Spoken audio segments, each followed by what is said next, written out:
Pemirsa, gugurnya 3 prajurit Tentara Nasional Indonesia dalam misi perdamaian di Lebanon menjadi pukulan keras bagi Indonesia. Insiden di wilayah operasi United Nations Interim Force in Lebanon atau UNIFIL itu bukan sekedar tragedi kemanusiaan, melainkan alarm nyaring bagi pemerintah untuk segera melakukan evaluasi menyeluruh atas keterlibatan pasukan dalam konflik internasional. Inilah dia editorial Media Indonesia edisi Rabu 1 April 2026 dengan tema evaluasi pengiriman prajurit TNI bersama saya, Febrian Ahmad. Anda juga bisa berpartisipasi dan berinteraksi melalui telepon interaktif di nomor 021 583 99100. Dan pagi ini telah bersama saya, anggota Dewan Redaksi Media Group, Aris Fadilah. Selamat pagi, Mas Aris. Pagi, Febrian. Ya, Mas, ini kan merupakan pukulan telak bagi kita dan juga kabar duka bagi Indonesia. Sudah 3 total prajurit kita yang tewas atau gugur dalam misi perdamaian di bawah UNIFIL di Lebanon. Nah, melihat hal ini redaksi seperti apa, Mas Aris? Ya, pertama-tama kita harus mengucapkan turut berduka cita atas gugurnya para putra-putra terbaik kita sebagai penjaga perdamaian di Lebanon. Dan media Indonesia menganggap isu ini sangat serius dan penting sehingga satu halaman penuh di halaman pertamanya, covernya menulis tentang gugur dalam misi perdamaian. Kenapa ini penting? Karena ini bukan korban perang biasa. Kita tidak sedang membicarakan prajurit yang gugur dalam operasi perang tempur nasional. Kita sedang berbicara tentang tentara Indonesia yang dikirim dunia untuk menjaga perdamaian. Maka ketika mereka menjadi korban, yang diserang bukan hanya Indonesia, tapi legitimasi perdamaian internasional. Kita tahu bahwa Indonesia adalah salah satu kontributor terbesar pasukan penjaga perdamaian dunia melalui UNIFIL. Kita nomor 2 ya, Mas Aris. Iya, betul. Dan mereka memakai bendera PBB, bukan bendera negara. Berarti menyerang penjaga perdamaian, menyerang peacekeeper, ini sama dengan menentang hukum internasional. Maka jika pasukan perdamaian saja tidak aman, maka dunia sedang kehilangan mekanisme untuk menjaga damai. Kemana kita harus mengajukan protes? Karena ini kan di bawah UNIFIL PBB, tapi mau tidak mau ini juga berada di wilayah kedaulatan Lebanon. Betul. Ya, tentu ini pasukan ini kan tadi kita sebut bukan membawa bendera Indonesia ketika dia hadir di wilayah konflik ini. Dia membawa bendera perdamaian, membawa PBB. Kita harus protes keras terhadap PBB dan PBB harus menjawab dengan melakukan investigasi yang menyeluruh dan total. Siapa yang harus bertanggung jawab? Karena tadi kita katakan bahwa ini adalah menyerang pasukan perdamaian, menyerang legitimasi hukum internasional yang menjaga damai. Perlukah kita melakukan diplomasi, Mas Aris, agar pengamanan terhadap prajurit kita yang berada di Timur Tengah ini harus diketatkan? Betul. Mungkin ini sudah bukan, ini kan bukan yang pertama kali Indonesia mengirim pasukan perdamaian di Lebanon ini. Tapi konflik yang sekarang mungkin sudah tidak sama lagi dengan ketika awal-awal dulu. Itu yang harus dievaluasi menurut saya. Seperti apa ancamannya, real ancamannya seperti apa. Karena kita tahu ini kan imbas dari perang antara Israel Amerika dengan Iran, kemudian ada apa istilahnya proksi-proksi Iran di Lebanon, dalam hal ini Hezbollah, kemudian Israel menyerang Hezbollah. Dan disitulah yang harus betul-betul dipetakan seperti apa sih ancaman terhadap pasukan UNIFIL, khususnya pasukan kita yang berada di sana. Iya, maka dari itu kita akan bahas kali ini, Mas Aris ya. Kita akan lihat pemirsa selengkapnya berikut ini untuk Anda.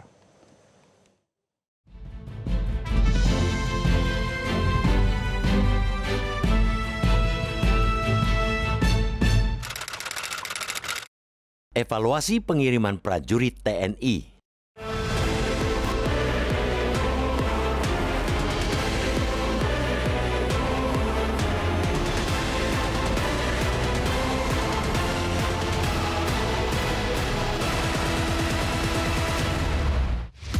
Gugurnya 3 prajurit Tentara Nasional Indonesia TNI dalam misi perdamaian di Lebanon menjadi pukulan keras bagi Indonesia. Insiden di wilayah operasi United Nations Interim Force in Lebanon, UNIFIL, itu bukan sekadar tragedi kemanusiaan, melainkan alarm nyaring bagi pemerintah untuk segera melakukan evaluasi menyeluruh atas keterlibatan pasukan dalam konflik internasional. Serangan yang diduga dilakukan oleh Israel Defense Forces (IDF) terhadap pasukan penjaga perdamaian jelas mencederai prinsip dasar hukum internasional. Pasukan perdamaian hadir bukan untuk bertempur, melainkan menjaga stabilitas dan melindungi warga sipil. Ketika mereka justru menjadi target, dunia harus mengakui adanya kegagalan serius dalam sistem perlindungan internasional. Pemerintah Indonesia layak diapresiasi karena bergerak cepat. Langkah membawa persoalan ini ke Dewan Keamanan PBB serta mendesak investigasi merupakan respons yang tepat. Komunikasi langsung dengan Sekretaris Jenderal PBB, Antonio Guterres, juga mencerminkan keseriusan diplomasi Indonesia. Namun, kecaman dan desakan saja tidak cukup. Dunia internasional telah terlalu sering menyaksikan pelanggaran serupa tanpa konsekuensi yang tegas. Indonesia harus melangkah lebih jauh. Investigasi harus independen, transparan, dan berujung pada pertanggungjawaban nyata. Tanpa itu, insiden ini hanya akan menambah panjang daftar impunitas dalam konflik global yang tak kunjung terselesaikan. Di sisi lain, tragedi ini merupakan ruang refleksi yang tak kalah penting, yaitu apakah pengiriman pasukan TNI ke wilayah konflik masih relevan dalam kondisi saat ini? Selama ini, partisipasi Indonesia dalam misi perdamaian menjadi kebanggaan nasional sekaligus wujud komitmen terhadap amanat konstitusi. Namun, ketika risiko meningkat dan perlindungan tidak memadai, evaluasi bukan lagi pilihan, melainkan keharusan. Data per Januari 2026 menunjukkan bahwa dari sekitar 5.000 personel UNIFIL, sebanyak 756 merupakan prajurit TNI. Jumlah ini tidak kecil. Dalam landscape konflik yang semakin kompleks dan sulit diprediksi, keberadaan pasukan dalam jumlah besar justru berpotensi meningkatkan kerentanan. Karena itu, evaluasi terhadap jumlah personel, pola rotasi, hingga mekanisme penugasan menjadi sangat mendesak. Lebih jauh, pemerintah perlu meninjau ulang aspek keamanan operasional. Apakah sistem perlindungan yang ada sudah memadai? Apakah koordinasi dengan otoritas internasional berjalan efektif? Dan yang paling mendasar, apakah situasi di lapangan masih memungkinkan untuk menjamin keselamatan prajurit? Jika jawabannya tidak, maka tidak ada alasan untuk memaksakan keberlanjutan misi. Penarikan sementara atau pengurangan pasukan harus menjadi opsi realistis. Keselamatan prajurit adalah prioritas utama yang tidak bisa ditawar. Momentum ini semestinya menjadi titik balik dalam kebijakan luar negeri Indonesia terkait partisipasi militer di misi internasional. Evaluasi terhadap berbagai forum dan keterlibatan di wilayah konflik lain perlu dilakukan secara objektif dan terukur. Indonesia harus memastikan bahwa setiap keikutsertaan benar-benar memberikan kontribusi nyata bagi perdamaian dunia, bukan sekadar simbol kehadiran. Pada akhirnya, gugurnya prajurit TNI bukan hanya kehilangan bagi keluarga dan bangsa, tetapi juga pengingat bahwa misi perdamaian tidak pernah bebas risiko. Juga karena itulah, negara dituntut hadir dengan kebijakan yang matang, perlindungan maksimal, serta keberanian untuk mengevaluasi diri.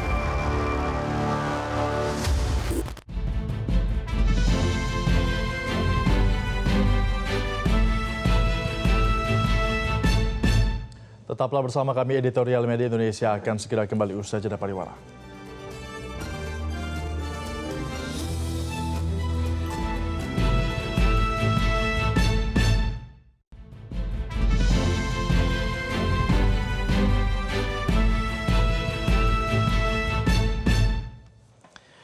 Terima kasih Anda masih bersama kami dalam Editorial Media Indonesia. Kami sudah terhubung dengan sejumlah pemirsa Metro TV yang sudah terhubung melalui sambungan interaktif. Yang pertama ada Pak Edward di Bengkulu. Pak Edward, silakan. Selamat pagi Metro TV. Selamat pagi. Mendengar berita duka ini, kita sangat prihatin sebagai bangsa Indonesia karena gugurnya 3 orang putra terbaik, pahlawan bangsa. Yang perlu dievaluasi sebenarnya, kita tidak bisa menarik bahwa keterlibatan Indonesia dalam tentara perdamaian, karena ini dalam konstitusi kita jelas bahwa kita ikut menjaga perdamaian dunia. ditakdirkan bahwa Indonesia itu dilahirkan untuk ikut menjaga perdamaian. Yang perlu dievaluasi adalah kebijaksanaan PBB. PBB ini punya gigi atau enggak? Atau cuma boneka Trump gitu loh. Harus dievaluasi karena mereka bertindak di sana bukan atas nama Indonesia, tetapi mereka berada di sana sebagai UNIFIL, tentaranya dunia yang menjaga tugasnya menjaga perdamaian. Kalau mereka bisa tidak dijamin, ini keterlaluan sebenarnya. Pemerintah Indonesia tinggal sekarang berpikir, perlukah mendukung Israel dengan Amerika ini? Ini dajjal-dajjal yang perlu diberantas ini. Masa sebagai penjaga perdamaian yang tidak berpihak, yang sebagai tentara dunia diserang. Kalau mereka menyerang yang lain itu silakan, mereka memang dalam keadaan berperang. Tetapi petugas dunia, PBB, ini PBB betul-betul harus mengambil tindakan tegas. Saya harap negara-negara Arab itu bersatu, boykot Amerika dengan Israel tuh. Jangan beri mereka minyak, biar mereka tahu.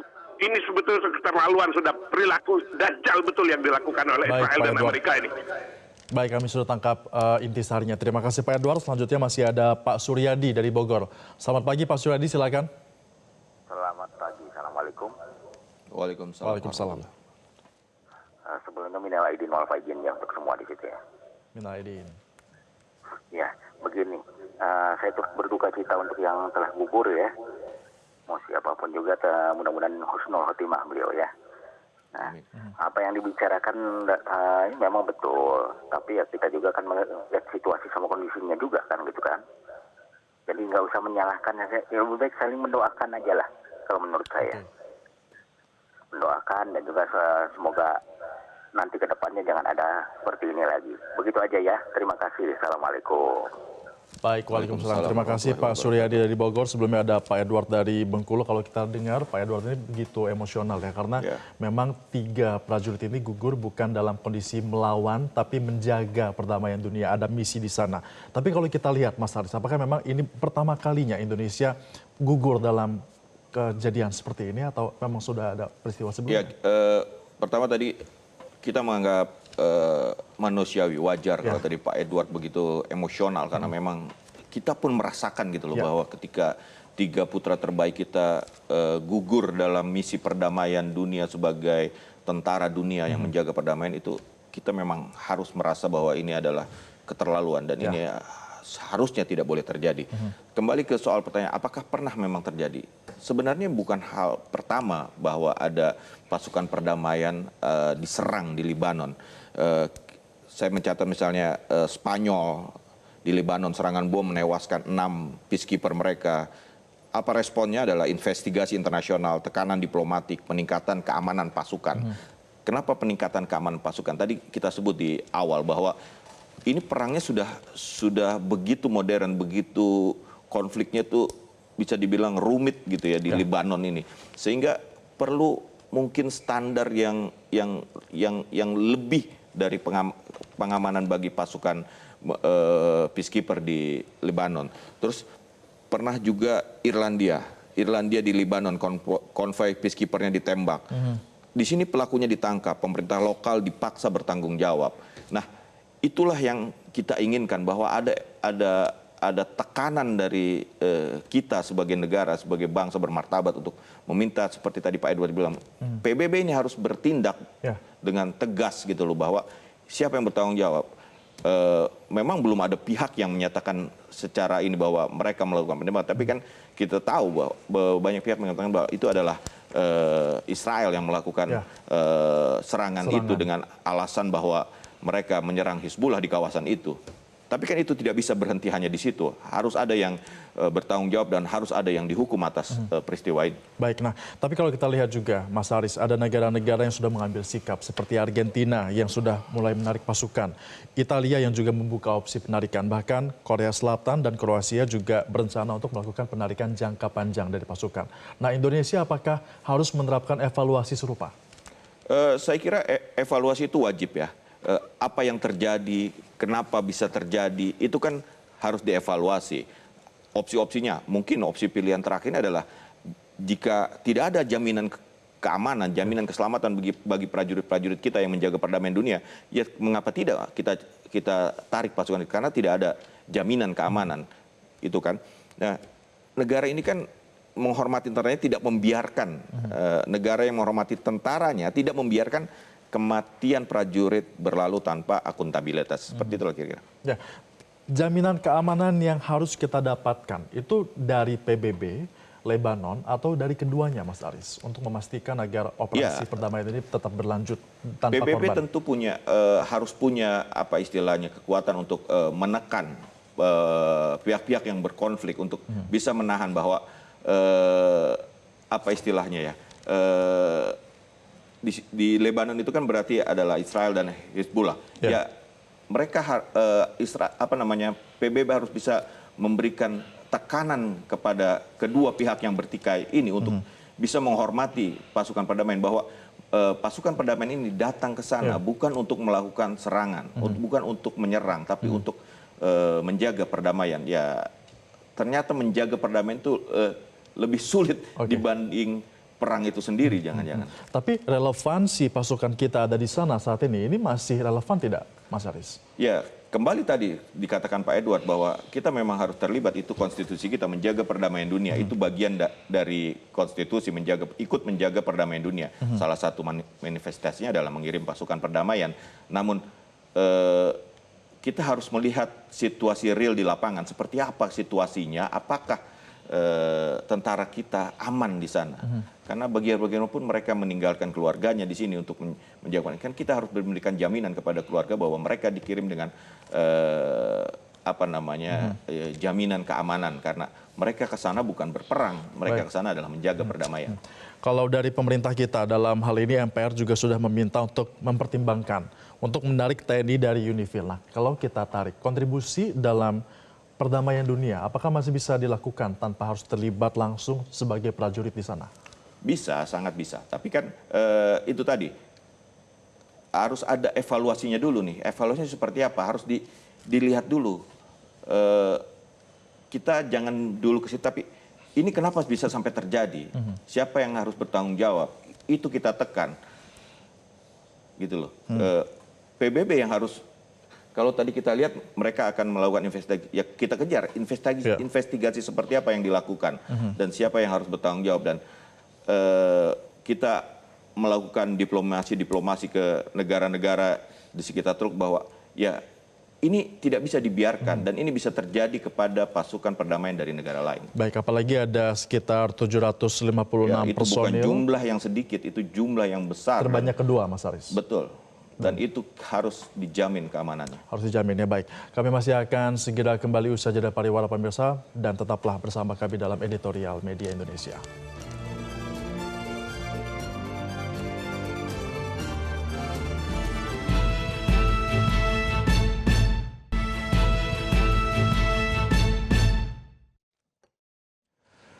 Terima kasih Anda masih bersama kami dalam Editorial Media Indonesia. Kita sudah berada di babak akhir dari diskusi kita di pagi ini, Mas Aris. Untuk Indonesia, sebenarnya pemerintah memiliki standar tidak untuk menentukan misi mana yang wajib untuk diikuti oleh prajurit TNI kita? Terus terang saya tidak terlalu paham bagaimana mekanisme sampai apakah itu permintaan PBB untuk ikut dalam sebuah misi perdamaian. Kan kita tahu bahwa pasukan kita tuh tidak hanya ada di Lebanon kan, sementara ini ada di Kongo juga, di Afrika untuk ikut menjaga perdamaian. Tapi yang kita kembali ke apa sih yang bisa dilakukan Indonesia ya dalam hal ini. Tadi kita sebut diplomasi yang tingkat tinggi, kita harus mengangkat isu ini di sidang PBB. Terus kita harus mendesak investigasi yang transparan dari PBB. Seperti apa? Terus kita harus meminta laporan terbuka kepada negara-negara lain yang mengirim itu. Seperti apa sih mereka menjalankan keamanan? Dunia tuh harus tahu bahwa nyawa prajurit Indonesia itu bukan collateral damage dalam hal ini. Terus, nah yang tadi evaluasi nasional pengiriman pasukan. Apa evaluasinya? Apakah perlindungan TNI cukup? Apakah kita membekali pasukan kita dengan perlindungan yang cukup, dengan pengetahuan yang cukup tentang konflik di daerah di mana mereka ditugaskan. Apakah intelligence sharing dari negara lain maupun dari PBB itu sudah memadai untuk menjamin keamanan? Apakah mandat PBB itu sudah sesuai dengan realita konflik modern yang terjadi saat ini? Itu harus kita tahu. Karena ini kan gini loh. apakah kita meminta evaluasi apapun nanti misalnya mencabut menarik pasukan, itu kan bukan kita anti perdamaian, tapi kita ingin melindungi prajurit kita yang pergi ke sana tuh bukan untuk berperang, tapi untuk menjaga perdamaian di tempat yang berkonflik. Tapi dengan adanya korban prajurit TNI yang gugur, ini sebanding tidak Mas Aris dengan keterlibatan kita dalam hal menjaga perdamaian dunia ini? Ini bukan soal sebanding atau tidak, kita tidak bisa membandingkan seperti itu ya. Tadi kan kita katakan bahwa ini adalah amanat konstitusi bahwa kita ikut menjaga perdamaian dunia, dan salah satu cara atau jalan untuk menjaga perdamaian dunia adalah kita mengirim pasukan penjaga perdamaian. Ingat, pasukan penjaga perdamaian untuk menjaga perdamaian, bukan untuk berperang, untuk menyerang gitu loh. Dan ketika pasukan perdamaian termasuk pasukan Indonesia diserang, ya itu kan harus ada yang bertanggung jawab. Kok orang menjaga perdamaian diserang gitu? Itu kan harus dan kan kita tahu bahwa Indonesia adalah bangsa yang menjaga perdamaian, tapi perdamaian tidak boleh dibayar dengan nyawa prajurit kita. Jadi pemerintah juga wajib ya untuk terus mendesak agar ini diinvestigasi, pelakunya juga harus ditangkap. Seperti itu Mas Aris ya? Betul. Baik, terima kasih Mas Aris sudah hadir dalam diskusi di pagi hari ini, dan pemirsa tentunya kalau kita lihat peristiwa ini juga sangat memukul, dan pada akhirnya pun gugurnya prajurit TNI ini bukan hanya kehilangan bagi keluarga dan juga bangsa, tetapi juga pengingat bahwa misi perdamaian tidak pernah bebas resiko. Justru karena itulah negara dituntut hadir dengan kebijakan yang matang, perlindungan maksimal, serta keberanian untuk mengevaluasi diri. Demikianlah editorial Media Indonesia untuk pagi ini. Saya Febrian Ahmad beserta kru yang bertugas mengucapkan terima kasih atas perhatian Anda. Sampai jumpa.